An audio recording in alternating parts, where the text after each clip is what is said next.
Selamat pagi pemirsa.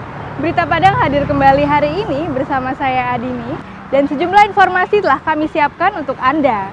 Berikut selengkapnya.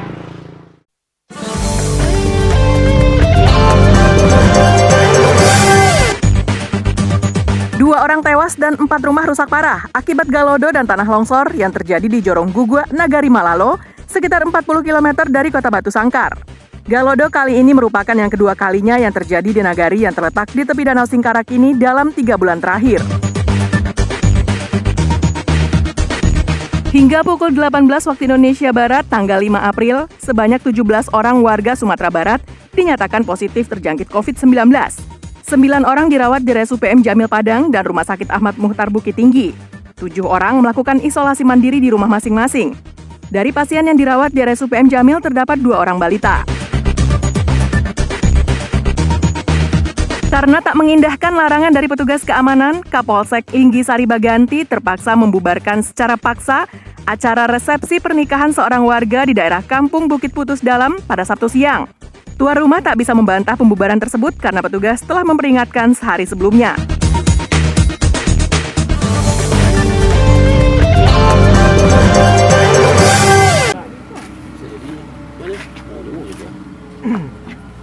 Galodo kembali terjadi di Nagari Malalo, sekitar 40 km dari kota Batu Sangkar. Peristiwa ini terjadi pada Minggu pagi, sekitar jam 6 waktu Indonesia Barat. Salah satu tebing yang ada di Bukit Barisan yang terletak di belakang Nagari Malalo, tiba-tiba longsor dan membawa material lumpur dan batu-batu. 6 buah rumah yang berada di jalur tanah longsor itu menjadi korban. 2 buah rumah hancur total dan tak bisa digunakan. Selain merusakkan bangunan, 2 orang penghuni rumah itu juga tertimbun material longsor. Tim SAR dari Kantor Pencarian dan Pertolongan yang berada di pos Kabupaten 50 Kota langsung meluncur ke lokasi dan mencari korban yang tertimbun material tersebut. Upaya pencarian korban bisa dilakukan dengan cepat karena pemerintah Kabupaten Tanah Datar mengerahkan alat berat ke lokasi tersebut. Tim pencari yang beranggotakan personil dari Basarnas, TNI, Polri, BPBD Tanah Datar dan warga setempat akhirnya berhasil menemukan 2 orang korban tertimbun material longsor pada Minggu siang. Kedua korban ditemukan dalam kondisi meninggal dunia.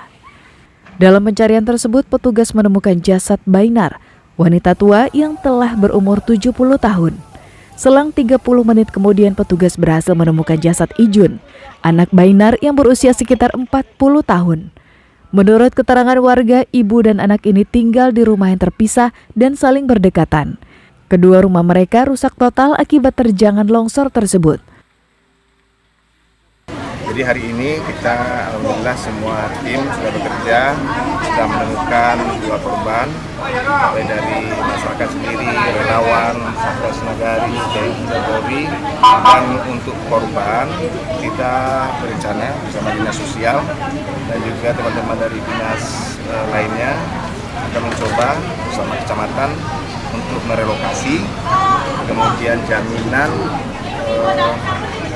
sembako ya. Kebutuhan mereka untuk 7 hari ke depan. Longsor di Nagari Malalo ini terjadi diduga akibat hujan deras yang mengguyur daerah itu sejak Sabtu siang. Sri Luis melaporkan dari Malalo, Kabupaten Tanah Datar.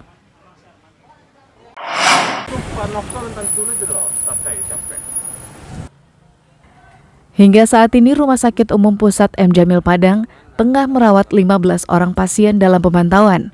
9 orang dinyatakan positif mengidap COVID-19 dan sisanya masih menunggu hasil pemeriksaan laboratorium. 2 orang dari pasien yang dirawat di RSUPM Jamil Padang masih berusia balita. Hasil pelacakan yang dilakukan petugas, balita ini diketahui pernah kontak dengan keluarganya yang baru datang dari daerah endemi COVID-19. Kedua balita itu mengalami gejala mirip penderita COVID-19. Saat sekarang, kedua balita itu dirawat di ruang isolasi Rumah Sakit M. Jamil Padang. Ada 2 balita yang sedang dirawat di M. Jamil Padang, PDP. Pasien tersebut masuk ke M. Jamil beberapa hari yang lalu dengan gejala demam, batuk, dan sesak napas. Kemudian pasien tersebut telah dilakukan swab hidung dan tenggorokan dan telah dikirim ke laboratorium Universitas Andalas. Ada kontak dengan keluarga yang datang dari luar kota. Angka pasien terpapar COVID-19 di Sumatera Barat terus bertambah. Berdasarkan website pemerintah Sumatera Barat per tanggal 5 April 2020, 22 orang masih dirawat di 2 rumah sakit di Sumatera Barat. 17 orang diantaranya positif mengidap COVID-19, sisanya masih menunggu hasil pemeriksaan laboratorium. Sedangkan jumlah orang dalam pemantauan bertambah 200 orang menjadi 3.454 orang. Dari Padang, Alfi melaporkan. Indonesia. Dengan ini saya himbau, saya ingatkan, demi undang-undang, saya perintahkan. Kapolsek Linggo Saribaganti, Kabupaten Pesisir Selatan, terpaksa berbicara di atas pentas, menggunakan pengeras suara untuk mengumumkan pembubaran acara pesta resepsi pernikahan salah seorang warga. Hal ini terpaksa dilakukan karena tuan rumah tak mengindahkan himbauan yang telah dilakukan oleh petugas. Sehari sebelumnya, Kapolsek dan jajarannya telah menemui tuan rumah, minta acara mereka dibatalkan karena pemerintah melarang warga masyarakat melakukan kegiatan yang melibatkan orang banyak. Karena himbauan tersebut tak diindahkan, maka pada Sabtu pagi Kapolsek beserta jajarannya yang ditemani oleh camat dan wali nagari serta wali jorong setempat membubarkan acara tersebut dengan paksa. Pembubaran terhadap kegiatan masyarakat berupa pesta perkawinan yang dilaksanakan oleh warga kampung Bukit Putus Dalam, Kenegarian Lagan Hilir Pungasan, Kecamatan Linggo Saribaganti. Hal ini kami lakukan karena tuan rumah atau pemilik acara tidak mengindahkan himbauan pemerintah maupun maklumat Kapolri tentang social distancing. Kemudian sehari sebelum kejadian tersebut, kami telah bekerjasama dengan wali negari juga telah mengingatkan, menghimbau kepada pemilik acara agar acara tersebut tidak dilaksanakan. Beruntung tuan rumah tak melakukan protes terkait larangan tersebut dan satu persatu tamu yang hadir dalam pesta pernikahan itu undur diri dan kembali ke rumah masing-masing. Dari Pesisir Selatan, Alfi melaporkan.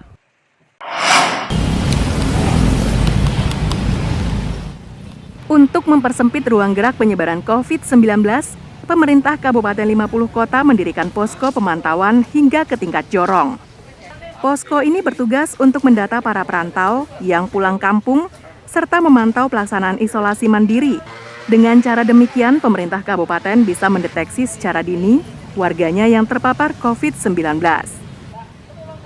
Sejak seminggu yang lalu, pemerintah Kabupaten 50 Kota telah menginstruksikan kepada setiap kepala jorong untuk membuat posko pemantauan COVID-19.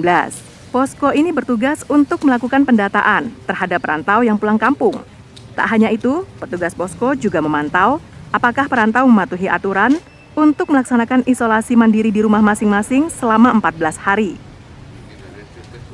Kebijakan ini ditempuh karena pemerintah, baik tingkat provinsi maupun kabupaten, tak kuasa melarang para perantau untuk pulang ke kampung halaman. Sebagai kompensasinya, para perantau tersebut diwajibkan melakukan isolasi mandiri di rumah masing-masing selama 14 hari. Berdasarkan data yang dikumpulkan dari setiap jorong setiap harinya itu, pemerintah Kabupaten 50 Kota bisa dengan cepat melakukan langkah antisipasi seandainya ada warga mereka yang terpapar COVID-19, baik penanganan korban maupun warga sekitar yang beresiko terdampak.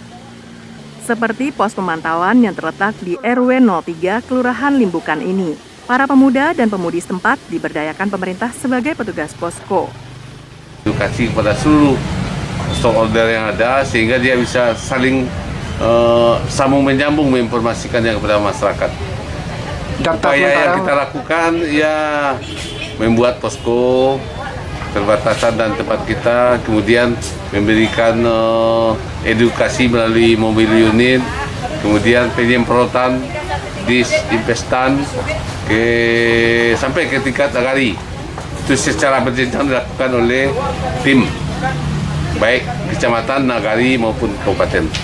Sedangkan posko induk penanggulangan COVID-19 untuk tingkat kabupaten didirikan pemerintah setempat di Jalan Raya Tanjung Pati. Posko ini berisikan data ODP dan PDP dari setiap nagari.